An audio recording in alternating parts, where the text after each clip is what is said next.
ओम नमः शिवाय। दोस्तों, महाशिवरात्रि की आप लोगों को सबको ढेर सारी शुभकामनाएं। और दोस्तों, आज की वीडियो में मैं आप लोगों को बताऊंगी कि महाशिवरात्रि की घर पे हम पूजा कैसे कर सकते हैं। घर पे ही हम ये पूजा करके आप लोगों के साथ में शेयर करेंगे। तो सबसे पहले दोस्तों देखो, हमने एक चौकी ले लेनी है और चौके पे हमने सफ़ेद वस्त्र या सफ़ेद पेपर हो आपके पास, कुछ भी हो आप वो बिछा लीजिए। अब उसके बाद में देखिए दोस्तों, हम आसन के रूप में चावल भी ले सकते हैं या फिर हम फूल का आसन भी दे सकते हैं। तो हम यहाँ पे फूल का आसन देंगे। और जो भी आपके पास देखो, अगर शिवलिंग है तो आप शिवलिंग की पूजा कीजिए, या फिर आपके पास मूर्ति है, तस्वीर है शिव परिवार की, तो आप उसकी ही पूजा कर सकते हैं। तो जो भी आपके पास हो आप उसी में अपना घर पे पूजा कर सकते हो।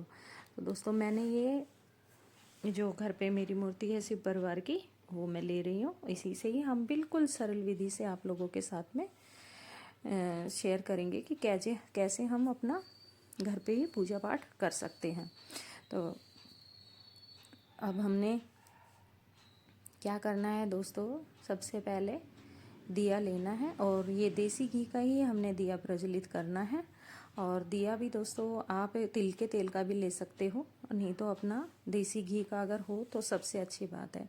और आप अगर कलश स्थापना करना चाहो तो कलश स्थापना भी कर सकते हो, नहीं तो आप बिना कलश स्थापना के भी पूजा कर सकते हो। तो ये जो मैं पूजा करूँगी बिना कलश के कर रही हूँ, और कलश स्थापना करके भी मैं आप लोगों के साथ में आगे वीडियो शेयर करूँगी कि कैसे करते हैं। तो ये है बिल्कुल ही सरल विधि, जो कि देखो दोस्तों, सुबह सुबह ऑफिस वाले हैं या जो भी हैं जिनके पास थोड़ा सा कम टाइम होता है, तो वो पूरा प्रोसेस करेंगे तो टाइम लगता है। तो हम ये सरल विधि, छोटी सी विधि आप लोगों के साथ में शेयर कर रही हूँ कि कैसे हम पूजा कर सकते हैं। तो अब हम तिलक कर देंगे माता रानी दिए को, और क्योंकि जो रोली का दिया है ये हम शिव जी को नहीं लगाएंगे, तो इसलिए उनको हम चंदन से तिलक करेंगे। अब हम फूल जो भी, अगर आपके पास सफ़ेद फूल हो तो बहुत अच्छी बात है, नहीं तो आपके पास जो भी फूल है आप वो समर्पित कर सकते हो। अब इसके बाद में दोस्तों देखिए, वैसे तो देखिए बहुत कुछ ऐसी चीज़ें होती हैं जो हमें इतनी जानकारी भी नहीं रहती, लेकिन हम फिर भी आप लोगों के सामने कोशिश करते हैं कि जितना ज़्यादा हो सके उतना ज़्यादा हम आप लोगों के साथ में शेयर कर सकें।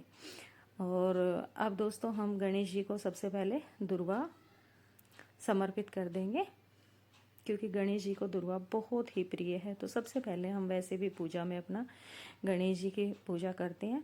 तो इस तरीके से हमने देखो बेलपत्र लेना है, और बेलपत्र बिल्कुल खंडित नहीं होना चाहिए दोस्तों। और ये हम अपना अपना जो शिवालय में अपना घर पे जो भी करते हैं शिव जी का, तो उनको समर्पित करेंगे इस तरीके से। बिल्कुल ही हमें देखना है खंडित वगैरह ना हो। उसके बाद में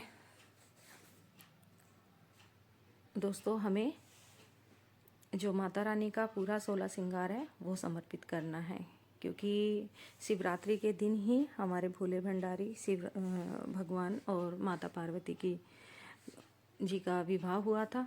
तो हमें अखंड सौभाग्य का आशीर्वाद मिलता है अगर हम माता रानी को 16 श्रृंगार चढ़ाते हैं, तो जितना आपसे हो सके उतना। अब उसके बाद में दोस्तों देखो, हमने भोग लगाना है। भोग के लिए हमें बेर अवश्य लेने हैं, क्योंकि बेर का भोग जो होता है शिवरात्रि को पे बहुत ही मेन होता है। तो बेर हमें भोग लगाना है। और अगर आपके पास फल हो तो ठीक है, ना हो तो भी आप बेर का भी भोग खाली लगा सकते हो। अब वस्त्र स्वरूप दोस्तों हम कलावा समर्पित करेंगे, और अगर आपके पास चुनरी हो माता रानी की, तो आप चुनरी भी समर्पित कर सकते हो, जैसे जिस पे जैसी श्रद्धा हो उस तरीके से। अब हम दक्षिणा समर्पित कर देंगे इस तरीके से। और अब हम लेंगे दोस्तों एक जल का लोटा, थोड़ा सा हम जल 2 बार वार देंगे, और स्नान स्वरूप लगा लो इस तरीके से सब पे हम वार देंगे, थोड़ा सा इसमें गंगा जल डाल के। और फिर तो इस तरीके से बाद में दोस्तों इस जल को हम किसी भी गमले में चढ़ा देंगे, या फिर सूर्य भगवान को ये जल का लोटा हम चढ़ा सकते हैं। तो इस तरीके से हमारी ये पूजा पूर्ण ही बिल्कुल सरल विधि मैंने आप लोगों के साथ में की है दोस्तों।